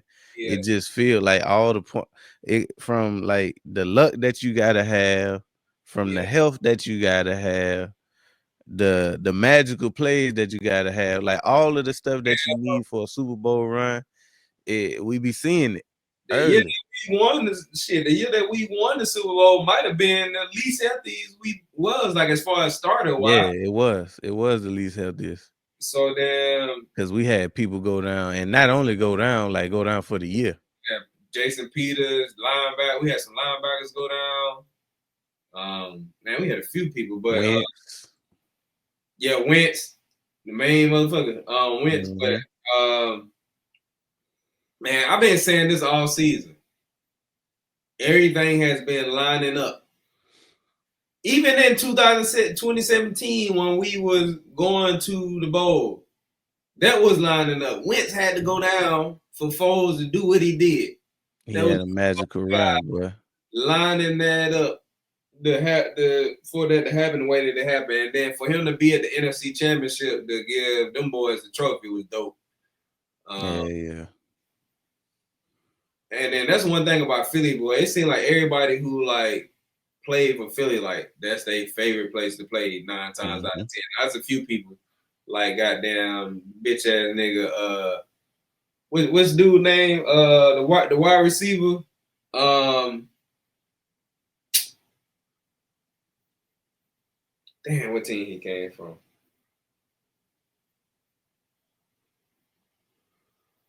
Wide receiver. The wide receiver we picked up. We picked him You up. talking about Golden Tate? Golden motherfucking Tate. He wasn't here long enough for him to for it to matter though. But yeah, he was talking greasy. Yeah, I seen him, but you seen his recent like interview? Yeah, I ain't seen it, but I seen like the little clips. Bitch ass nigga Golden Tate. Every time I see this nigga, you know, some bitch ass shit. You need to go find this nigga. What's my boy name that came from Dallas? Talking about Orlando Scandrick. Yeah, you need to give this nigga Orlando Scandrick. Y'all need to go goddamn jump off for goddamn plane. No parachute. Bitch ass niggas. Yeah, old Golden. But yeah, man, that's this was a beautiful NFC champion. It seemed like more times than not, that's how our NFC championships go. Us blowing the team up. Everybody. The games From the Vikings to 49ers and now Washington. So I'm guessing that's just how it's gonna go for us. It's gonna be at home, and we're gonna end up just putting a broom to you. Yeah. Man, my dog Hurts got to get this one, man. Gotta have it. The team ain't gonna be no better than it is right now. So I mean, we need to go ahead and cash in on it because our Super Bowl window started the minute we traded for AJ Brown. Yeah. When we traded for AJ Brown, that's when our Super Bowl window opened up. Yep. We dropped the ball. We dropped the ball the past 2 seasons. We made it to one, but it don't count if you don't get it done. So, and last year we got beat in the wild card round. So we got to make it count this year because ain't no telling how many more chances we gonna get to have a season like this. Yeah, because as you with this group, as you kind of like alluded to a few minutes ago, like the luck that you gotta have. It's people don't realize like when you going into a season. Not only do you need a good roster, you don't have to have the best roster. You don't have the best roster, but you got to have at least, you gotta have a good team, though. Yeah, you got to have a good team. Just like Washington. Mm-hmm. I've been saying all year that Washington had, like, they got a good roster. They don't have a great roster. They got some key people in some key places and some people who kind of, like, played above, what people probably expected from them. And not only that, I think a huge outside of those things, you gotta have some good coaching, which I think that's another thing that helped Washington. I think they had some great coaching. Matter of fact, I say they had great coaching. I think they had great coaching. You need some luck, and they had a lot of fucking luck. They had a lot of fucking luck. Now they had all those things, but I think probably outside of that, I would say probably in my mind. Maybe the number one and number two thing that really made them go on the run that they had was the belief. I feel like that Bengals game and that Bears game, I feel like that just like put so much belief in them that it helped them win games, which I feel the same way about our season last year. Mm-hmm. The reason why I think we won all those games in the beginning with that trash ass defense was we was coming off that Super Bowl year and we just believed we was that damn good. And that's why we was winning games, because we was expecting to win games. Now, when we lost that 49ers game, I think we started getting a lot of doubt, and that caused us to lose. Not only did it cause us, not only that, but we changed defensive coordinators. But I think Which made it worse. But I think we had a little. I think everybody just belief was gone at that point. It was like, damn, I don't think we. You know what I'm saying? But before that, I think we. I think a lot of what winning we was doing was just off the belief. We was like, we still down. We just went to the Super Bowl. We still run this shit. Like, I think we was just playing off of like we thought we was them boys. I mean, which we was. Like, if they would have still kept on believing, we probably would have kept winning games. But I think it might have been another part to what made them probably so good is like nobody really saw them coming. So they really playing like an underdog role all year long. So like even when they started winning, like, you know, they at some point we was expecting their ass to implode. So with them every game they won, it was like, oh snap, they pulled that one out. They pulled this one out. And then when they I said Washington had a lot of close ass last minute wins. They can win against Washington, Scary Terry down the sideline. Win against Chicago, goddamn Hail Mary. I think win against us. Win against was a last minute. Win against us was a last minute damn drive. That's why it's gonna be interesting to watch Washington next year, because one is gonna be interesting. Boom, you got the free agent period, you got the draft and all of that. You know, to see what kind of, you know, people they acquire, kind of talent they acquire. But it's gonna be also interesting from the standpoint of people already know how good you are. They had so good of a season, like sometimes that can like mess you up, where you trying to repeat that same, you know what I'm saying? Especially if you ain't ready for that and you so focused on trying to repeat something you're not ready for and you pressing for it or whatever. And a lot of times, which I think was our problem, I think was Nick's problem, and I think he kind of, I haven't seen him do it, but I think one problem with Nick was we had so much success in 22 going for it in a lot of situations and doing a lot of things that a lot of other teams don't do, that Nick kept doing those things when we shouldn't have been doing them a lot of times. Like, we had success doing it in 22 when we went to the bowl. He was still doing it last year, costing us damn possessions and points and stuff. And then this year he was doing it. So, and then I feel like he kind of got like, he started playing a little bit smarter or whatever. But it'll be interesting to see if Washington do those same exact things next year. Like, all right, boom, y'all was top on going for it on fourth down this year, but are you going to do that so much next year and come up short so many times before you even realize, like, damn, we ain't really getting these fourth down conversions like we was getting last year. Like, damn, we got to probably just start putting this bitch on third down. You know, no situation where you need a Hail Mary, you don't get it, lose that game. Situation where you need to drive down the field, get a last minute touchdown, you don't get it, lose that game. Like, are they gonna have a lot of those type situations where they just can't recreate a lot of the stuff they was doing last minute, or would they be good enough where they don't have to do a lot of last minute stuff? So it'd be interesting to see how their season go next year. As long as we built their ass on, it really ain't. That's all I care about. But really, would they you know, once they got like, I say halfway through the season, they season was a success, because really the only thing that they was worried about like accomplishing was figuring out if Jaden Daniels was the guy. Right. And they found that out probably in the first month of the season. And everything else after that was house money. Now, what could potentially mess them up is the fact that they got so far. It's kind of hard to build on that, you know, because it's kind of hard to get. The only other game that's better than that is a Super Bowl, and we know how hard it is to get to a Super Bowl or even an NFC Championship. So, you know, that ain't something that come around every year. That could be their only chance to get to an NFC Championship. We never know. But I think it as a fan, as their fan base, they probably need to kind of temper expectations a little bit, because that wasn't normal. That was just one of them seasons. Now you had it right out the gate.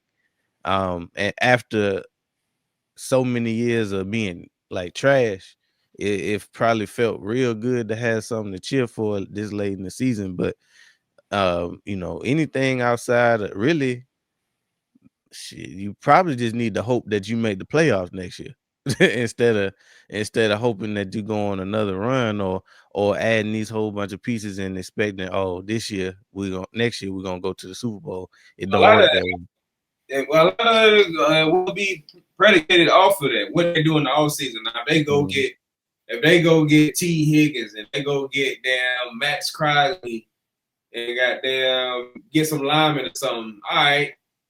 Now you expect it. Maybe. I'm saying if you making them type moves, now it's like, I'm not saying that they are gonna get to those, but Yeah. as a fan, when you see those type of moves and you just see Jaden Daniels do what he did in his rookie season, as a fan, there's no way you hoping that you just get to the playoffs. So that's what I'm saying. A lot of the way they're gonna be thinking will be based off of what damn type of moves they make in the offseason. Because if you go get T. Higgins, you go get Max Crosby, I don't give a damn. If I'm a Washington fan, we going to the fucking bowl, baby.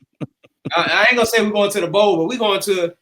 I wouldn't say we're going to the bowl, because I don't even say that about the Eagles. I like, even as good as we Nah, are. they would say that, because the way they see the season that they had this year, they They know. feeling like it's gonna roll over. The only reason, it's a couple reasons why we know that, but we know firsthand that making it somewhere don't mean shit the next year. Um, we done made it to the Super Bowl, and it don't pan out the way you think it's gonna pan out the next year. But with all of that, like, I feel like the way that they went on before the playoffs even started, they definitely expecting no less than the NFC Championship. That's what I'm saying. They probably gonna be doing that. But if I was a Washington fan and I saw those two moves that I just said, I'll be thinking NFC Championship for sure. I don't never say, I don't give a damn who we draft. If we go get Max Crosby right now, we just left the bowl. I'm gonna be like, hey, I want to go back to the bowl. I ain't gonna call for it, but I'm gonna be damn. I'm gonna be expecting to get there, but it ain't gonna be. You know what I'm saying? I don't never, because it's so, like I said, it's so much luck involved in that. It's like health. Health is like the biggest one. Like, That's the biggest so one. many motherfuckers that get injured, and then like the backup probably. You know what I'm saying? You never know what you're gonna get out of the backup guy. And stuff like that. So it's like health. Damn, and not only luck with health, luck in the game. Is a fumble gonna roll your way? You know what I'm saying? A lot of stuff. Calls. A lot of calls. The call is gonna go your way. It's so much that go into winning that just like outside of a lot of your. You know what I'm saying? You can't really like control a lot of stuff or whatever. But I don't know, man. It'll be interesting. And then not only is that, you got to think about the NFC is. It's not like the next year is just gonna be these teams that was in the playoffs that's gonna be good. Like, you gotta the Bears could take a step forward. A team that we not even looking at could, like the Cowboys, they might turn the leaf somehow. Yeah. You just never know. 49ers definitely, as long as they healthy, they always gonna be in contention. So they'll probably be back healthy next year. The Rams coming. That defense ain't gonna be better than it was. Being better next year. What was I just about to say? Oh, what I was about to say was it'll be interesting to see Detroit next year, to see how different with the new coordinators, with all these new coaches they about to get. They'll probably have a lot of the same similar personnel, but as far as like coaching, and like you were just saying, we know a lot about that because changing coaches could change a lot of stuff. May or may not. It just depends on the coaches you bring in. I don't know. It's gonna be interesting next year, but as far as this year, baby, hey, we done beat the shit out of them to 55-23, and we on our way to the bowl, baby. When we came into the season, our predictions was no worse than the NFC Championship, For and sure. that's what we did. We went ahead and took care of business. We just so happened to get a 6 seed to fall right in our lap, and we did what we were supposed to do to a 6 seed as a number 2 seed, and took care of business. Hey, I'm glad we got to put Washington ahead between the Washington Drive, but I was hoping y'all mugs lost the first damn playoff game. Who they played? Bucks. Yeah. Hey, man, these fools out here talking about some. These fools out here talking about some. They took care of the Bucks because we wouldn't have been able to beat them. And then they said we wasn't gonna beat the Lions. Now let me say this. This is my only problem with that. Now I understand you saying the Bucks or whatever because 2 of the playoffs games that Hurts lost was down to the Bucks. But this is my only thing with it. Let's say because we played Green Bay and we played the Rams, right? Mm-hmm. Had we played, let's say we don't play Green Bay and we played. Had we played the Bucks and we played the Vikings, beat them, and had to play Washington and still won the way that we did, they would still be saying, well, if y'all had to play Green Bay or y'all would have had to play the Rams because remember they was heating up. Mm-hmm. We wouldn't have, just like I don't feel like it's nothing that Hurts can do even in the win to change his critics or doubters' mind. I feel like we go out here, say Saquon go out for $150, 200, something like that, and Hurts had the same kind of game he been having pretty much all year long, where he end up throwing it 20, 25 times. He end up with a stat line under 200 yards, but maybe 2 touchdowns throwing, 1 rushing. They still gonna be talking about him the same way. So it really don't matter. It really don't matter what he do, or he could turn around and have the same performance that he had in 22. They still, it really ain't gonna never change. How they feel about Hurts is how they feel about Hurts.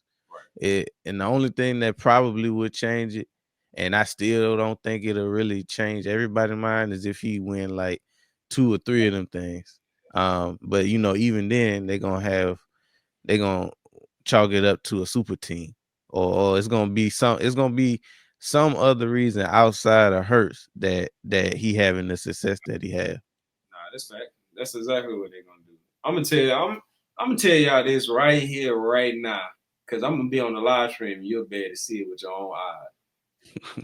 This nigga Jalen Hurts pick up that damn Super Bowl trophy, I'm gonna cry like a goddamn baby. I ain't posting that shit nowhere. You're not gonna see the live screen. I'm gonna cry. You better be on the stream, goddamn. Right now, I'm gonna shed a tear for my dog Hurts, man. I ain't never wanted nobody to win a fucking Super Bowl so damn bad. I wanted Wentz and Foles to win a trophy for the Eagles to win a trophy. Right. I want Jalen Hurts to win a fucking Super Bowl. This ain't even about the Eagles damn near. Nah, this for him. I gotta see this nigga Hurts put up. I ain't never seen nobody get drugged like this before, bro. So never. I'm gonna have the shirt. I'm still gonna get the shirts made. I'm gonna have the shirts made this week.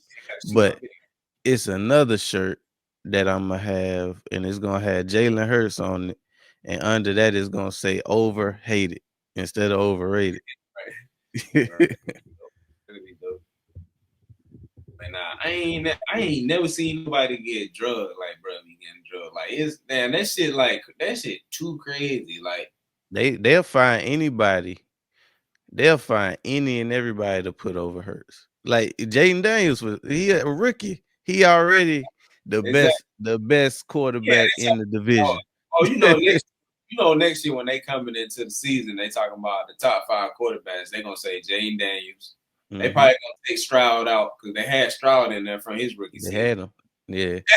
He didn't fell out. He didn't fell out just that quick, huh? Yeah. This is what I was telling somebody. I was having a debate with somebody, and it was like talking about the top quarterbacks or whatever, and I was like, bro, because they was saying that Jaden Daniels was one of the top quarterbacks, and I was like, bro, this is why he not a top quarterback to me. Is he having a great rookie season? Yes, but it's just one season. It's a one season. It's his rookie season. I was like, because to me, it's like people never seen nobody have a. Now you might not have seen somebody have this great of a rookie season, Right.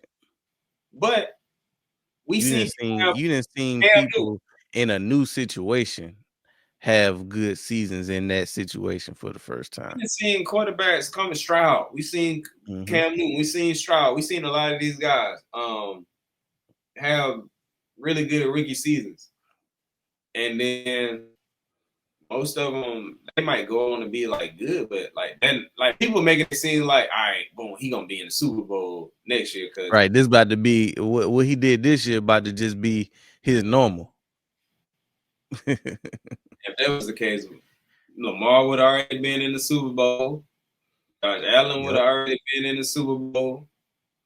All these dudes would have already like struck. And then like the thing with Stroud, to go back to the conversation I was having with the guy, I was like, man, look, I don't really put new quarterbacks into the top because it's like, all right, you had one good season, great season, but like, what if you fall off the next 3 seasons? Like, I can't just put you in one season. Like, what can I get at least 2? So a lot of people are so quick to throw these guys, but the same people quick to throw them in that be quick to throw them out, just like they threw Stroud out. See, the way I look at the game is I'm gonna give you a few seasons to look at you.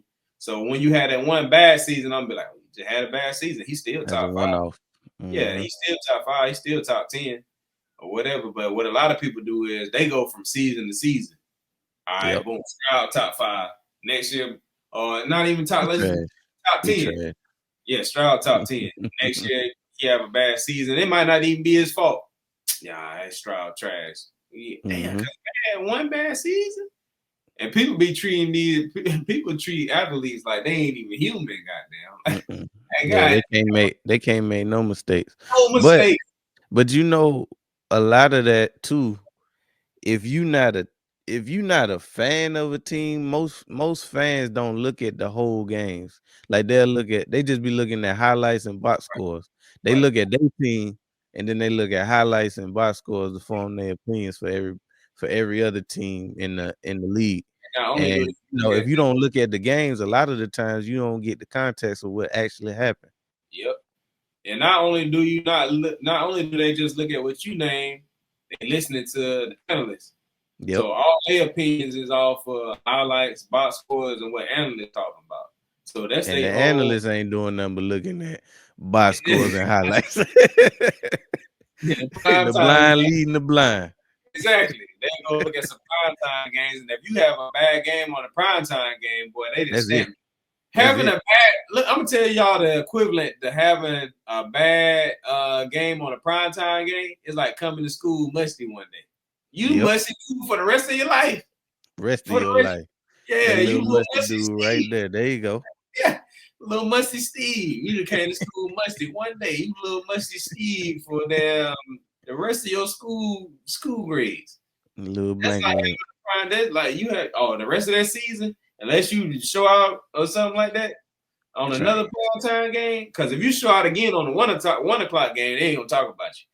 You got to show out again on the primetime game. So don't get your ass whooped in 2 primetime games. It's over with. It's over with. You kiss the baby then, boy. Yeah. You could be 10-2.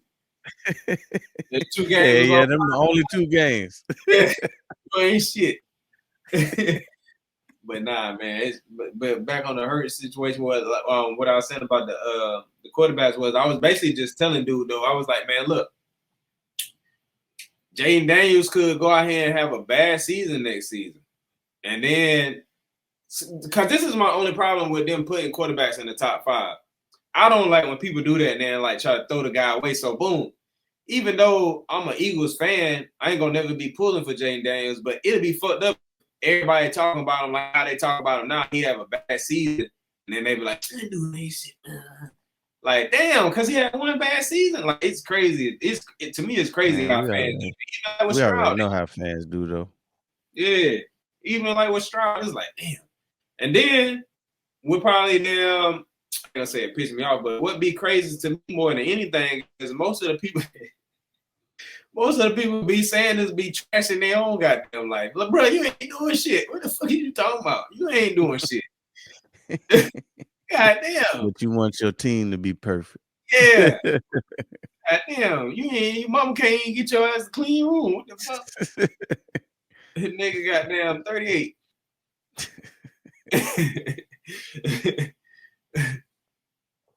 But nah, man, I'm gonna cry when Hurts hold this shit up, man. I ain't even gonna lie to y'all, man. I already know. I don't know the last time I cried about something. Isn't it when Hurts get this trophy? It ain't gonna be a boo-hoo crying. I ain't gonna be on here with snot. You gonna see, goddamn. I'm gonna be on here like this. Blow the whistle. Oh shit! I can't wait to see this shit, bro. Ooh. City turned up. By the best win of the season, but this was until the Super Bowl. Like this the best win of the year right here. And then I'll say this too. The best thing about boom, we had 2 Super Bowl trophies. I think the best thing about these 2 Super Bowl wins is they both came against like the guys. Like we guys. Like it ain't like they didn't make it this year and we played damn Buffalo or Joe Burrow or damn somebody else slipped through the crack out in there. No, we beat Brady and then we beat Mahomes. It ain't like damn Lamar slipped through or Josh Allen slipped through when we beat one of them guys. Now we beat the guy that y'all calling the guys. So go. That'll be dope. We beat your favorite quarterback. Basically. And I know I could be wrong, and he probably won't say it out loud, but Tom Brady pulling for us any damn way. He don't want Mahomes to win no damn. You know he is. You know he's playing. He don't want Mahomes to win. Deep down, because we didn't already seen how these football players be on with their records. What? They don't want nobody to touch them. Nope. Man, I know Tom Brady got down. That's another thing that's gonna be going in our favor. The Chiefs might not have enough bread to cover the damn what Brady gonna pay these damn refs. In the Eagles' favor, goddamn. Appreciate you. Know Brady kind of sorta in the division now. When y'all see them a suspect call go the Eagles' way, thank Tom Brady. He done paid us for us to get on through. Appreciate you, my boy. We know you're a cheater too. Hell yeah. He need to go ahead and pull these strings for Mad Max in the offseason. Man, but that's a whole nother video right there though. Video, but y'all don't know. Y'all don't know. But damn, y'all will learn. Boy, that's my favorite player down there, goddamn. Defensive player anyway, boy. Edge player anyway. Damn, Max Crosby. I've been wanting this nigga for the last 4 years. He come to Philly. I don't even care. We just give him a 3-year. I don't care. We pull a Haas. We give him a 3-year contract, 2, and then nigga go do something else that last year. Damn, just give me 2 seasons, goddamn, just to see him play off that edge across from Nolan. Ooh. You think they hating on us now? The only reason why they win is because Max Crosby. That's what I want to hear. That's what I want to hear the media saying. I'm putting it in the atmosphere. I'm gonna hear somebody saying this. Only reason why the Eagles win is because Max Crosby. You already know what's gonna happen. Max Crosby gonna come to Philadelphia and all of a sudden he gonna be trash. He gonna be washed. Let the media tell it. Once he get to Philly, ain't nobody. He wasn't top 10 in Las Vegas. What you think he gonna do now?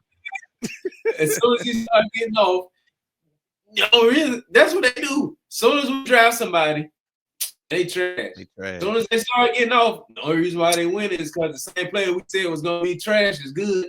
Shut the fuck up. That's what they did with AJ. That's what they did with Saquon. Everybody we get. Hey, Bradbury, when Bradbury came, that first year Bradbury came and balled out, he was washed up. Blah, blah. He started balling out. The only reason why they good is because damn Bradbury and Slade. What the fuck? Y'all just saying Bradbury. Now they doing the same thing with Saquon. Everybody going crazy. getting the Giants here. The Giants ain't had no choice. They made their choice. They chose to pay Daniel Jones. They didn't have the offensive line to they didn't have the offensive line or the playmakers for Saquon to do anything close to what he doing here in Philly. So I mean, as far as they concerned, they made their bed when they decided to pay Daniel Jones. That was probably the dumbest thing that they did was make the decision to pay Daniel Jones and just didn't have enough money for Saquon. But I mean, shoot, whatever it was that got him up out of there, we appreciate him in Philly. I think so. The only thing I really say about that is I think they had enough money to pay Saquon. They just didn't want to pay him. Now, originally, not this season, but last season, I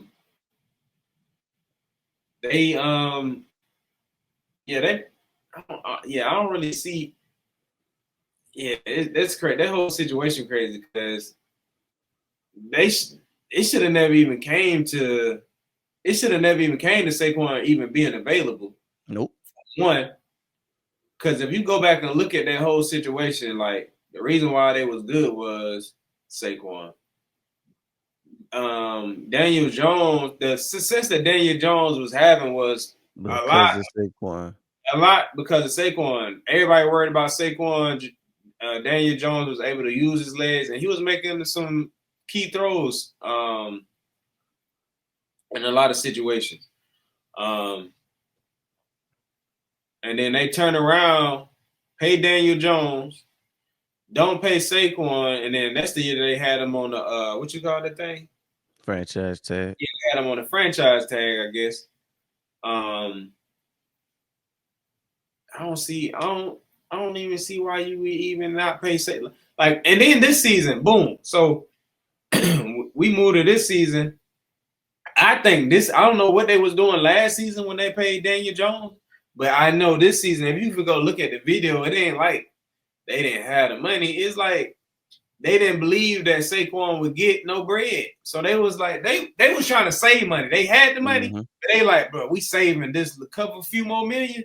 Look, we saving this because we know he can't even get this. Why are we gonna pay a motherfucker 12, 13 million when nobody else will pay him 13 million? We gonna let him go out here and see that nobody probably gonna pay him but 6 to 8 million, and then he gonna come back over here and take this 8 million or whatever, and that's gonna be it. We got Saquon back for the value that we want to get him in. But I think on top of that, like because he was playing for the Giants and his seasons wasn't going the way that they envisioned them going, like a lot of teams probably bought into that too, because it wasn't no bidding war for Saquon. Like it was really it was us. Like we had the plan. I'm sure he would have ended up somewhere like the Texans or something like that. Other teams, they said, but I mean, it was a couple other teams, but it wasn't like it wasn't what you. If he'd have had this season that he having now, oh hell yeah, it would have been all 31 teams. I bet it. Yeah, it was, and it wasn't that for us. We just was willing to pay him the most out of whoever was trying to get him. I mean, I don't know how true it is, but I don't even know that we offer him the most. I heard I can't remember who it was, but it was somebody. Somebody else might have offered him more. I was watching somebody the other day, and they said maybe 2 other teams offer him more money, and he wanted to come to Philly, so he came to Philly. We did have the best situation. Yes, so I think he was looking at. You got to think about it. Bad team who ain't too much better than the Giants offer you $15 million. Because what we pay him, 12? I don't know. I think we paid him like 13. I don't know. It was something. Boom. Let's say another team offer you $15 million. But they ain't too much better than the Giants. You gonna take 15. You're gonna take $15 million, basically $2 extra million. Let's say we pay them 13. You're gonna take $2 to $3 extra million to go be in down in the same situation. Mm-hmm. Or you gonna go close to probably where you already live because you play for New York. Most of the people who play for Philly stay in Jersey. I'm sure a lot of people who play for New York either stay in New York or Jersey. he went to Penn State, so it's like you gonna stay around. His family close anyway. His family close, so you gonna go to a trash organization elsewhere, or you gonna stay right here close, even if it's somewhere near the same. Let's say the Ravens offered him. You want to go to Baltimore, or you want to go right here to Philly? You know what I'm saying? So, yeah, I'm sure it's a lot that played into him yeah, ultimately picking Philly, but it was a lot of stuff that just we had over a lot of organizations. Besides, like just being a dope organization, like one of the best offensive lines, weapons on the outside, so you don't have to worry about being the only thing that teams can focus on. But the situation just worked out beautifully. So I'm glad he made the decision. I'm glad Howie was able to entice him, reel him in, and convince him to come to Philly. Because it worked out for everybody but the Giants, that is. And we got a chance to fuck all three teams in the division in one game. yeah. And about to be two. Oh yeah, it's gonna be a rough off season for NFC. For NFC East division rivals, because it's just like who laughs loudest. So just all the shit talking that damn everybody be doing like this. I mean, I'm sure all divisions be doing this. We don't really see too much other divisions, but Right. you know what's crazy? It's hard to. It's been an NFC East fan of an NFC East team so long. It's hard to imagine. I know they do it, but it's hard to imagine that other division rivalry are like even more intense. It's like, man, the damn Steelers and the Ravens damn more really than Dallas Eagles. That's what I feel being. That's how I feel, but in reality, it's the same thing over there. Same thing. Yeah, it's the same thing. And the reason why I know that is because I done seen a lot of them looking at the Eagles Cowboys like, damn, like what's up with them? Like, like, bro, we got the same shit y'all got going on with them. It's Ravens. What you talking about? But and one last thing I say, going back on what we was talking about, when we got AJ, all they kept saying was, "Who gonna throw on the ball?" Then when we got the ball to him, only reason y'all win because AJ. Y'all said we couldn't even throw on the ball, so it wasn't gonna matter. Oh, and they were saying, like Vash Lombardi, he was saying he didn't think he was a top 5 wide receiver anyway. So I mean, that's just how it goes. Whenever we get a player, he automatically trash, and he ain't validated. Then he get off, and he be the only reason why we're good. Yeah, that's another thing that I hate that people do. Like, as much as I hate the other teams in the division, like I don't really be doing no bias shit like that. Like I ain't gonna never be like somebody damn, like even like with that, I be saying all the time because like Cowboy fans be like, they be saying he trash. They be saying he trash. I don't think he trash. I just don't think he elite. I don't think he trash. I think he just a middle of the road. Like, but a lot of times people be saying that because I'm in the middle. Like I hear somebody saying he a top 5 quarterback or elite quarterback. I'm like, he ain't. But if somebody say he trash, same cap. He's there a regular quarterback. He's just a regular quarterback. And I think a lot of Dallas problems got more to do with they coaching to me more than damn it got to do with that. Got something to do with it too, because I don't know what the fuck he be doing in the playoffs. But damn, outside of that, I think it's really like they got Jerry Jones / coaching problem over there. But I don't. It's pretty much all Jerry Jones for me.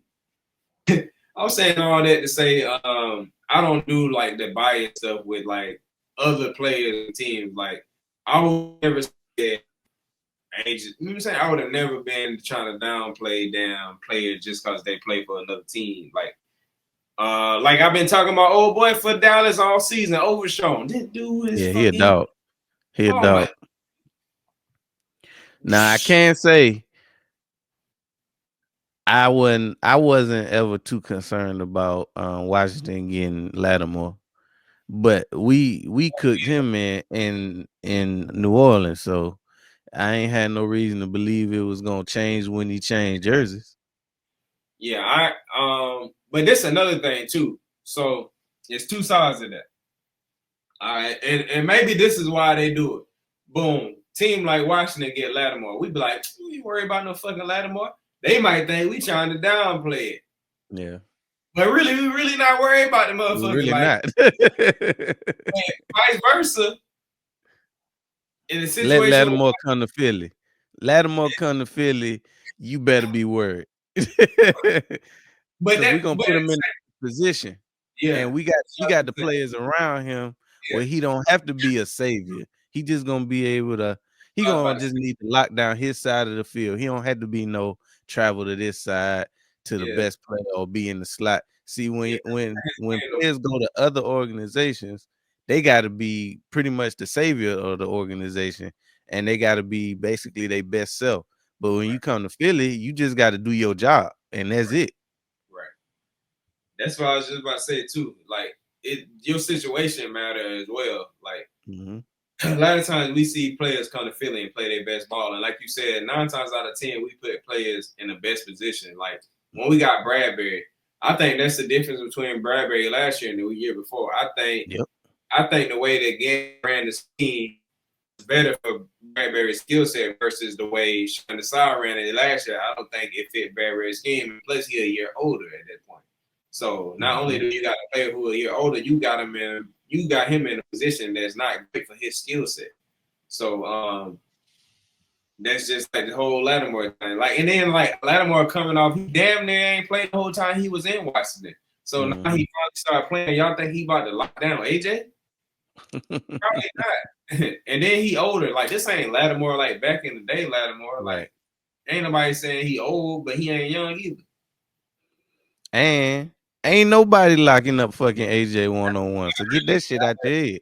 I mean, not if he healthy and Hurts getting the ball to him. I mean, if AJ ain't getting the ball, it's probably y'all probably double teaming him or something. Ain't just no one person. That's why they say that Hurts got the best stats against man. Because anytime he see man, he do what he did on that 4th and 5. Because they know y'all gonna blitz. Then he looking at old buddy right in AJ face because a lot of times on short distance we hit AJ on the slant. Right. So that's gonna make that DB come up. Yeah, to play inside leverage. And we sending the blitz, so he gonna have to get the ball off. I'm gonna just break on this goddamn slant, and they're gonna get off the field. Meanwhile, while you waiting on that, AJ hey, but so that's why we got the best. Hurts got the best stats against man. So,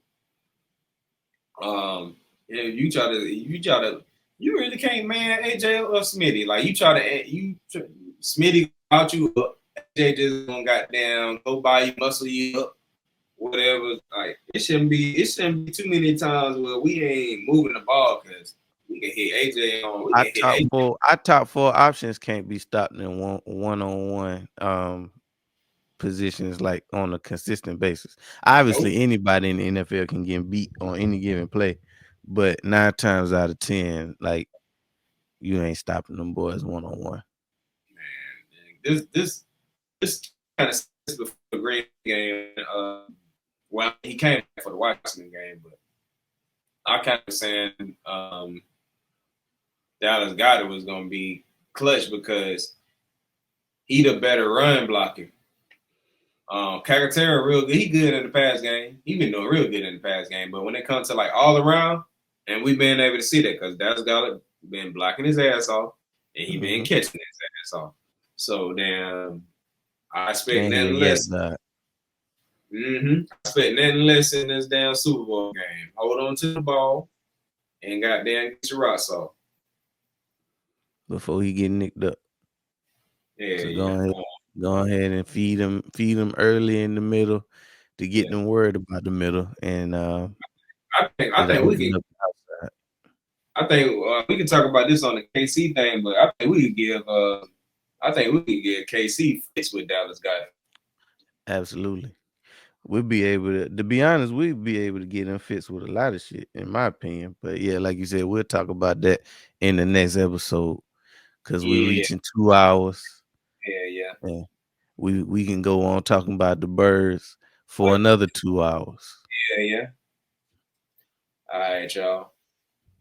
Make sure y'all like, comment, and subscribe. This has been a recap of the ass whooping that we put on our little brothers down in the DMV, the Washington Commanders, 55-23. So make sure y'all like, comment, and subscribe. Drop some 55s in the chat. Drop some birds in the chat. We going to the Super Bowl, baby. Yeah. One more, baby.